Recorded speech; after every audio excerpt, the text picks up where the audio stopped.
Kanyang at ni Congressman Sandro Marcos ang pahayag ni Senadora Amy Marcos na gumagamit umano ng iligal na droga ang mag-asawang Pangulong Bongbong Marcos at First Lady Liza Araneta Marcos, pati mga anak nila. Sinabi ng Senadora na kapatid ng Pangulo sa kinagprotesta kontra katiwalian ng Iglesia ni Cristo sa Quirino President Galilee. Balita ni Jonathan Anda.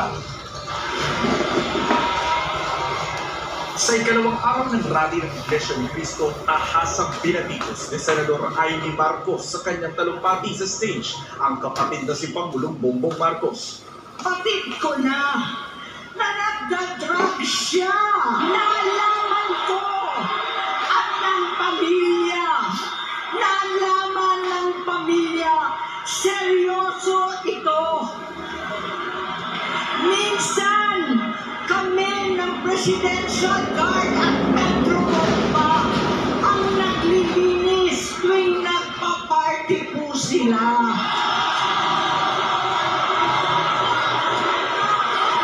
Namuhay kaming magkakapatid sa ibang bansa. Kami-kami lang. Kinumbinsi ko pa si Bongbong. Pakasalan mo na si Liza. Naisip ko noon, kapag nag-asawa siya, malalagay na sa tahimik at magkakaroon ng direksyon. Ang laki ng pagkakamali ko. Mas lumala ang kanyang pagkalulong sa droga.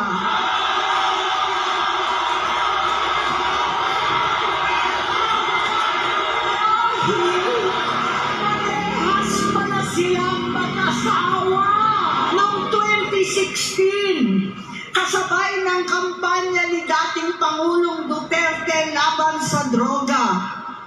Lumabas ang pangalan ni Bongbong sa listahan. Nakasama siya sa listahan ng mga celebrities. Masinsinan kong kinausap si Pangulong Rodi. Halos manikluhod ako.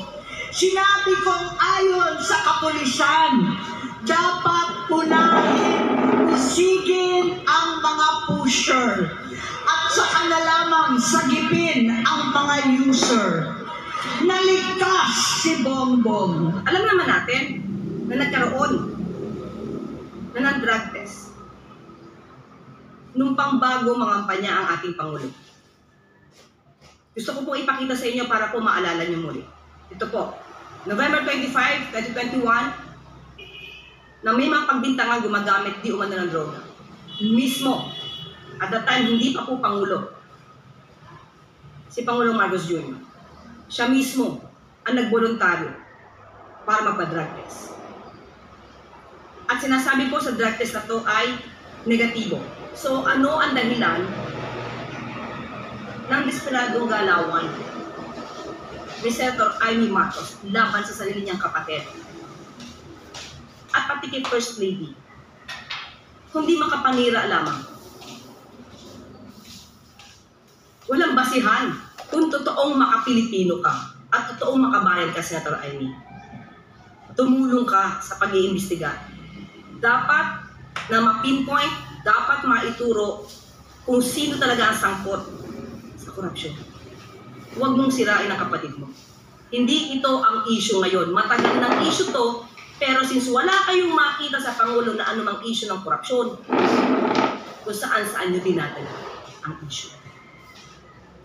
Nakakahiya, Senator Amy. Nakakahiya.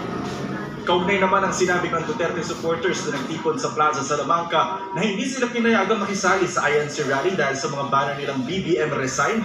Ayon kay INC spokesperson na si Ka Edwin Zabala, welcome sumali sa kanilang rally ang lahat basta hindi sila lilihis sa panawagang transparency, accountability at justice. 3 araw dapat ang INC rally pero tinapos na ito. Ayon kay Zabala, hindi na kinailangan ang 3 araw para maiparating ang mensahe nilang nananawagan para sa hustisya, accountability, transparency at kapayapaan.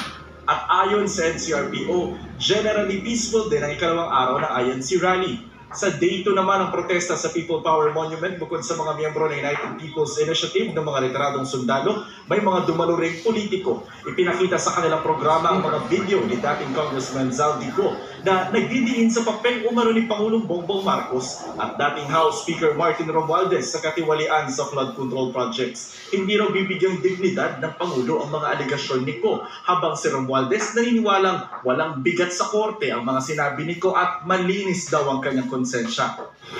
Bukod sa mag-asawang Pangulong Bongbong Marcos at First Lady Liza Araneta Marcos, sinabi rin ni Senadora Amy Marcos na gumagamit umano ng iligal na droga ang pamangkin si Ilocos Norte 1st District Representative Sandro Marcos.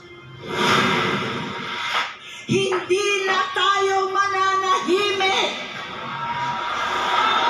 Dahil nalaman kong pati ang mga anak niya ay nagdodroga na. Kinasusuklaman ko pa ang pag-alok ng mag-inang si Sandro ng droga ang aking mga anak at iba pang mga kamag-anak. Yan ang hindi ko na mapapalampas. Kinontraya ni Congressman Marcos, anya, hindi totoo, walang basihan, at walang may tutulong sa bayan ang mga sinabi ng kanyang tiyahin. Mapapatunayan daw ng kanyang mga pinsan na hindi totoo ang mga aligasyon. Masakit daw para sa kongresista na kailangan magsinungaling ng senadora para lang anya sa political ambitions. Masakit din daw para sa nakababatang Marcos na itinakwil ng senadora ang kanilang pamilya. Sabi